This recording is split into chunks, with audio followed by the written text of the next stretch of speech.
Hi, Crimies. I'm testing the waters and I'm releasing a little earlier this week, but it doesn't mean you get to count on me for the same thing next week. Just saying.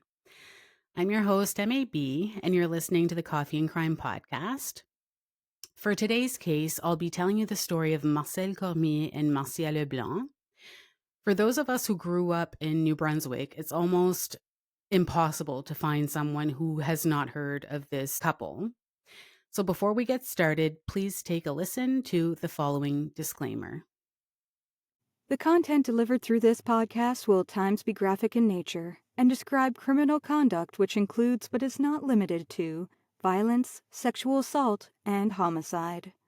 All suspects described in the podcast are considered innocent until they are found guilty in a court of law. I'm not an expert on any subjects covered, I'm just an interested party. The content will be troubling and upsetting to some people, therefore, viewer or listener discretion is advised. There's no way to determine the exact time that these events unfolded. So for that reason, we're going to say they happened on November 14th and or 15th of 1993. And this is also part of the description on Marcel's tombstone. So I'm pretty comfortable using those dates. On this night, Marcel Cormier, 17, and Marcia LeBlanc, 14, were spending what they didn't know would be their last few hours together. Let's start at the beginning. Welcome to episode 4, Marcel Cormier and Marcia LeBlanc.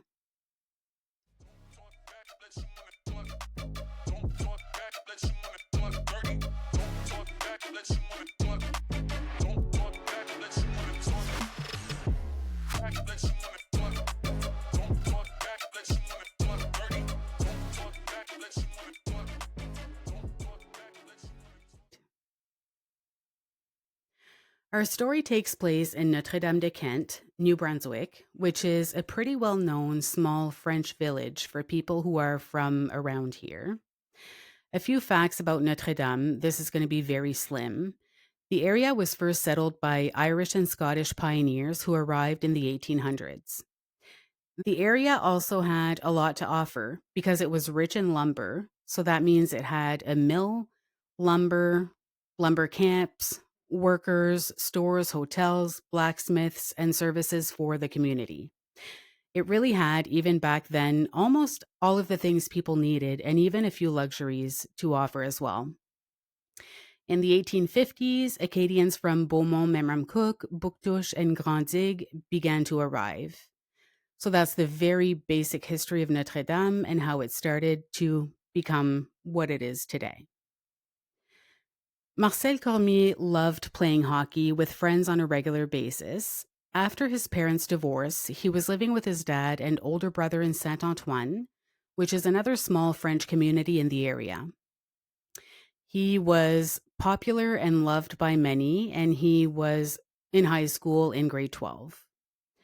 While he had a passion for hockey, he also enjoyed bowling and karate. Marcel and Marcia had known each other for years, and over time, feelings developed and they started dating. Marcia was also very popular and athletic. She played multiple sports, but her passion was softball, and she was really good at it. Her and her team even made it to the Jeux d'Acadie, and they won a championship, so that's super impressive. Her parents describe her as being a good girl, and she never gave them any reason to worry. She always respected curfew, and when she was spending the night at Marcel's house, she would always let her parents know. The trust that she had established with her parents, Jacqueline and Oscar LeBlanc, is what started to trigger feelings of panic when Marcia did not come home on a Sunday. But they assumed she was with Marcel, so even though they're a little ticked off, they're like, okay, it's fine, we'll hear from her later. But these feelings were intensified when she failed to show up for school Monday morning. They knew something was wrong. That weekend, Marcel was at the wheel of his dad's Pontiac 6000. Marcel and Marcia were together all day, and she watched him while he played hockey with a local team in Bouctouche at first, and then with friends at a small local arena. So let's take a few steps back. After spending the day together, the couple ended up spending some time with friends in a village not too far from where they were. In the early morning hours, they drove a few friends back to their homes, and at this point, they're talking and they're like, "Hey, we're not really to go back home, so let's keep hanging out just for a little bit." They slowly drive up a dirt road, and this is a little known secluded area that is sort of tucked in the forest just a little bit. So it kind of gives you Lover's Lane vibes, we'll say. So they reach the end, which brings them to a cul de sac. And unknowingly, this is where they will spend the last few hours of their lives together. That night would end abruptly with Marcel being found dead in his dad's car, with a bullet in the head and the back windshield of the car shattered in a million pieces. Marcia, however, was nowhere to be found, and this wasn't determined as unusual until later when police found out that the couple were together that night, so they should have been found together. The police gather a team of approximately 10 people to start searching along the road and the area where Marcel was found to try to locate Marcia. They covered as much ground as possible, but they also turned down the help from volunteers because people were just showing up to help, obviously, with the intention of helping. However, the police didn't want to contaminate the crime scene, so they were turning people away because the more people, the messier it gets, the more evidence can get lost, etc. However, even while containing the crime scene and keeping their people together, unfortunately, the search did not turn up any new evidence. You're probably asking yourself the same question I asked myself when researching the case: what happened? To this day, Jacqueline and Oscar, Marcia's parents, have a candle they light every morning and they blow it out every night in memory of both Marcel and Marcia. While doing my research, another thing I found heart-wrenching is that they said that they've always left the door to the house unlocked, just on the off chance that Marcia came back home. In some interviews I listened to, you can hear such raw pain in their voices when they talk about her, even over 30 years later. And as a mom, I can't go there. Monday morning, Marina, who is Marcia's best friend's mom, shows up unannounced at the house. And this is when she tells Jacqueline and Oscar that there's been an accident. And shortly after she says that, the police shows up, which is, as we know, never a good sign. Shortly before 7 a.m. that morning, the police discover a deceased person on Casey Road, a little wooded area between Saint-Antoine and Notre-Dame. After this discovery, Marcel's brother is the one that must go identify him because their father just could not bring himself to do it. And this is no doubt a source of trauma for his brother. While I do know his brother's name, he's known to be a very private person, so I'm choosing to respect that. If you go search for it, I'm sure you can find it. So we've already established that Marcia is not in the car with her partner, and at this point, there are many volunteers and officers searching for her. The evidence gathered seemed to determine that another vehicle was involved in the crime, meaning that Marcia was not taken by foot, and they also felt that it would have been someone who was familiar with the surrounding area, so not a stranger to the area. A few weeks later, her parents start showing up on the news and in the media pleading for their daughter's return or for any information that would lead to finding her. Now, this really pulled some heartstrings for me, but even in the dead of winter, when snow came to cover the ground and all the search efforts had stopped because of the weather conditions, etc., her dad, Oscar, would spend his days in the woods searching for the daughter no one could find. He never stopped searching.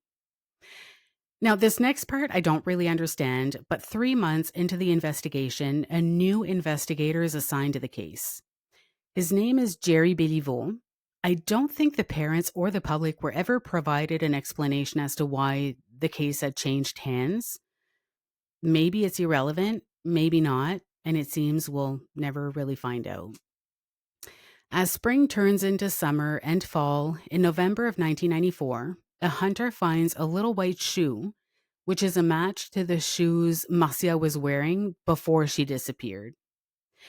So at this point, police are starting to get more confident in thinking that she would be found nearby. I mean, her shoes are here. How far could she be? So the next day, they return to resume the search. However, this time they bring search dogs, a bunch of people, and less than an hour after getting there, bones are located along with a few more items belonging to Marcia. I don't have specifics about what those items were, but I know it was not just bones and just that one white shoe. Personally, this seems a little odd to me because remember earlier I mentioned that they searched the entire area and found nothing. Maybe because of the weather and snow and mud being present. I mean, maybe that hindered the process of being able to find evidence. I'm not really sure. Obviously, the news are absolutely devastating for the LeBlanc family, who was still holding hope that their daughter would come home somehow, someday. Part of the bones found is an upper jawbone, and man, does this little piece of evidence cause confusion. An orthodontist, Dr. Fenton Smith, confirms the jawbone could belong to Marcia, but urges police to make sure there are no other teenagers missing in the area as well.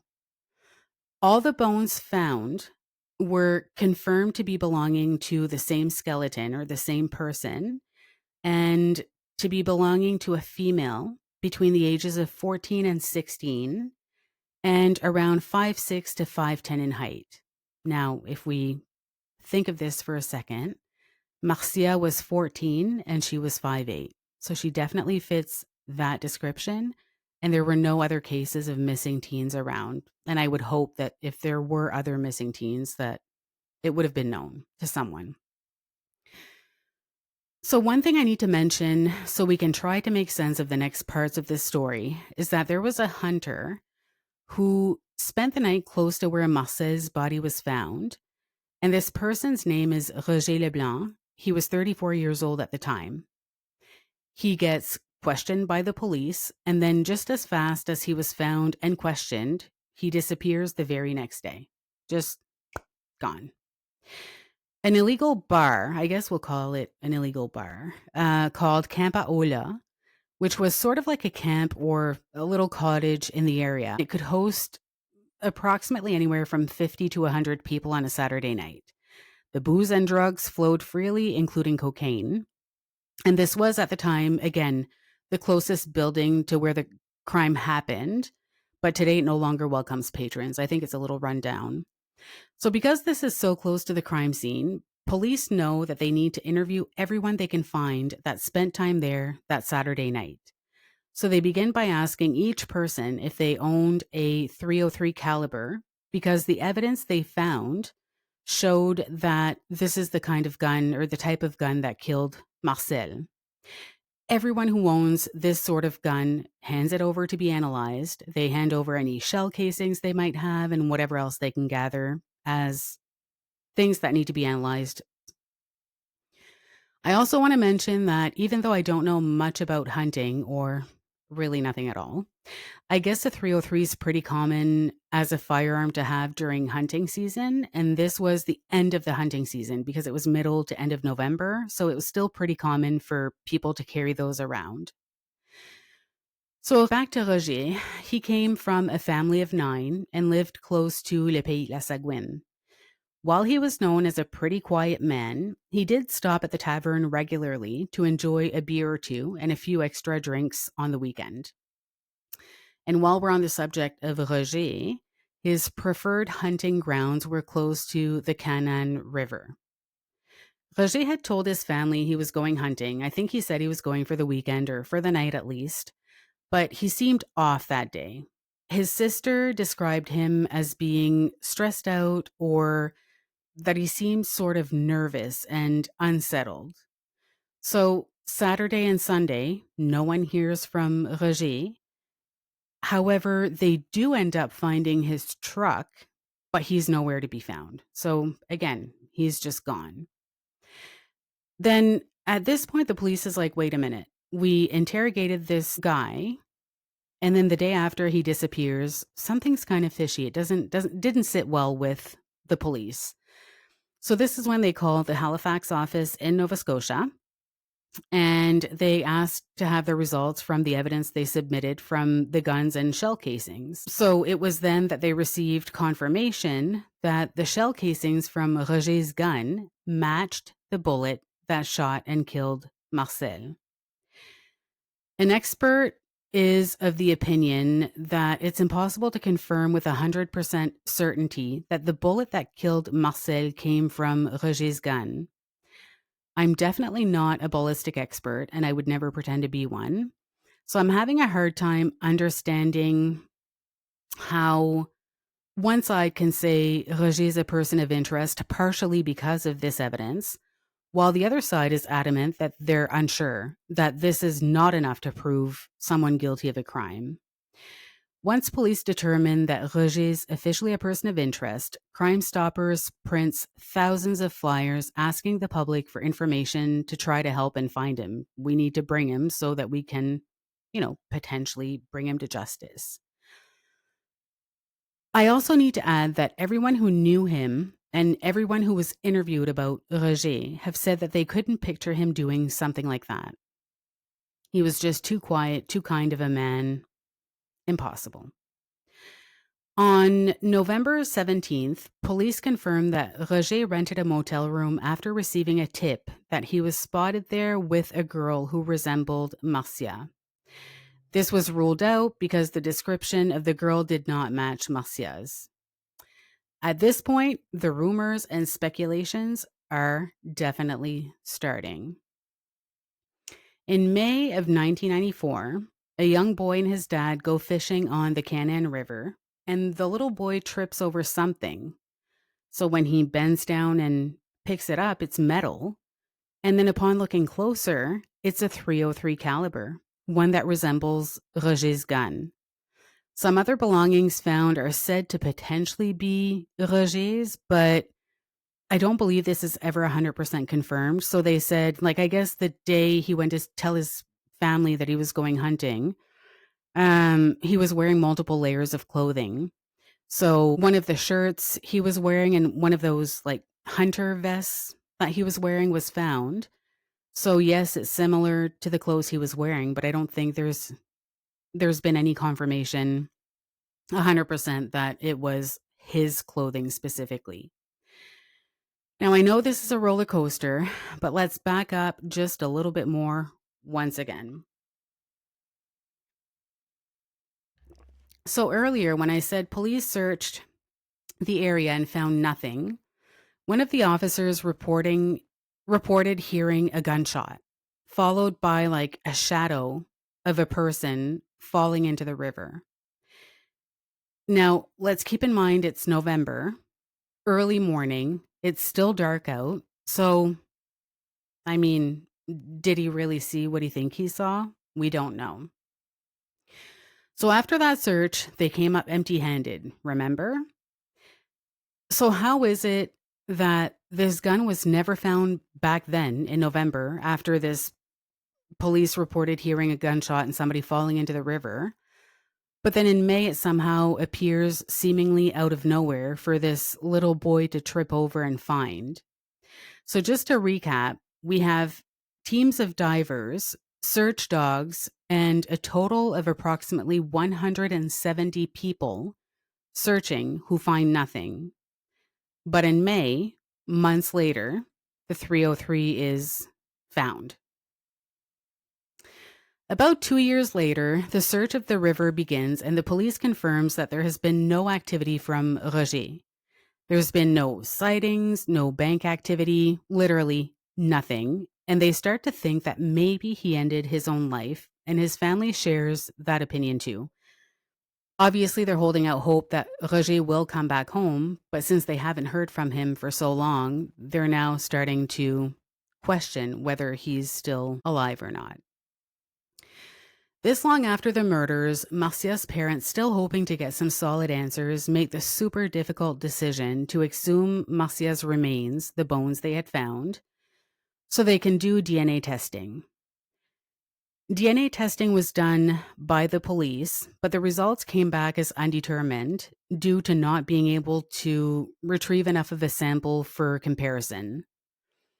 Later on, Jacqueline and Oscar decide to pay for DNA tests out of pocket to try to obtain better results. So they're hoping that maybe if they get it tested, they'll get a different result than what the police did. I don't know if they just didn't trust the testing the police did. I'm not sure.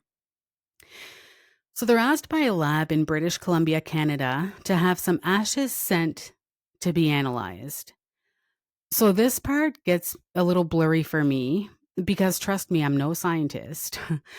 So I guess my first question here is, how do you retrieve DNA from ashes? Not only ashes, but ashes that have been through a crematorium. I guess I just don't understand how there would be any DNA left and how you can retrieve DNA out of ashes. It's not really making sense to me. So I think what I understand is that the DNA test the police did is known as a biochemical DNA test. So this test, when enough sample is provided and they can actually test, it can be used to identify a person with a very high degree of accuracy. Now, on the other side of the medal, the test that Jacqueline and Oscar paid for is known as a mitochondrial DNA test. It's quite different than the biochemical test. This test cannot identify a person specifically, but it's effective in establishing maternal lineage. So, for example, it would be DNA carried by myself and my mother and my mother's mother, etc. You get the point. So the test results came back that the test samples of ashes did not belong to someone from Jacqueline's lineage. So couldn't have been Marcia, obviously, because it would have been positive if so. Confusing. Also, based on my research, keeping in mind that I'm not an expert in the matter, I understand that in cases like this, a biochemical DNA test far surpasses the results of a mitochondrial DNA test when it comes to reliability. So basically, just a quick recap, the DNA test that the police got results for would have been a lot more accurate than what Jacqueline and Oscar got results from. So back to this jawbone that was found, no x-ray of Marcia's mouth were found. So the dentist didn't have a copy of x-rays from Marcia's mouth. So there were no pictures to compare to, but an orthodontist confirmed that there were too many similarities to be ignored. While bones believing to belong to Marcia were found, an anthropologist described that typically smaller bones can be carried by animals, while bigger bones like pelvic bones or torsos tend to stay close to where they were originally dropped because they're heavier and bigger and they're harder to carry around. So here's another part that really bothers me. The DNA report the police received that came back as undetermined, they never showed this report to Marcia's family, even though they asked to see it numerous times. The lead detective explained that he doesn't want to show the family the report containing the results because it also contains speculations about how Marcia could have potentially been killed. He doesn't want the family to see that or read that, and he just thinks it's graphic details that don't need to be shared. And while I understand that, should the family not have the liberty to decide whether or not they want to find out how their daughter could have potentially lost her life? As graphic as it is, and as much as it's something nobody wants to read or know, maybe this is one of the missing pieces for them to be able to properly start grieving the loss of a daughter that may not be coming home. Or maybe they don't want to share this information because it's potentially something that only the killer would know. But again, Roger has been missing for over 30 years now, so when does this end? How does this work? The rumor mill is still very, very wild and very much active, even over 30 years later.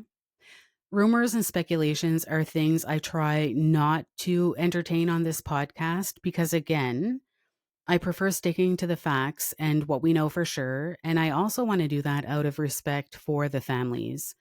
I went down a few rabbit holes doing my research because I did go look at some speculations, and it's just there's so many out there, and because we don't know for sure, it's just something I'm choosing to leave out. But trust me, they're out there. If you want to go look for them, you can. So Claude Bourgeois, who could have been potentially Marcia's brother-in-law today, started a Facebook group called Justice pour Marcel et Marcia. I saw a few of his posts, and he describes in detail the steps he's taken to try to get justice for the teens and how he's often met with not much kindness. Sometimes he's ignored, sometimes it's really sad. Another thing that is sort of sad for the family is that the case remains open to this day. They can't officially close the case, even though the lead detective sort of feels like he's pretty confident. He said in an interview with Radio-Canada that if they found Roger today, he would make sure he gets charged for first-degree murder twice. Once for Marcia, once for Marcel. That being said, you can't charge someone who isn't there. So whether he disappeared, whether he ended his own life, he's not there to be charged for the crime that he allegedly committed. So until that day, the case will remain open. And I don't really know how this works. Like, I mean, he's been missing for over 30 years. So when does this end? When can the case be officially closed so that the family can sort of try to start moving on? Then I just want to talk quickly about some of the evidence that they gathered that would, I guess, help prove that Roger allegedly committed those murders. So some fragments of glass were found in Roger's boots, which seemed to match the shattered windshield glass where Marcel was found in that car. And some similar glass fragments were found in a trailer that belonged to Roger as well, sort of tying everything together in a way. I mean, it's all circumstantial evidence, especially for now, with no Roger to be found, but we'll see if this ever gets anywhere. So even though Roger had a clean past on paper, people don't typically just up and commit murder with no previous offenses of any kind at all. So could the murderer have been a predator, whether it was Roger or not? What are your thoughts about this sad case? If you or someone you know knows something, please reach out to the Crime Stoppers online or by phone or to the New Brunswick Major Crime Unit. And I will definitely put all the information, including phone numbers, email address, etc., in the show notes. And again, I want to thank you for listening to the story of Marcel Cormier and Marcia LeBlanc. Again, I really appreciate your support as always. And if you're interested, you can now support the channel through the Buy Me a Coffee app, and I'll post that in the show notes as well. Until next time, bye, Crimies.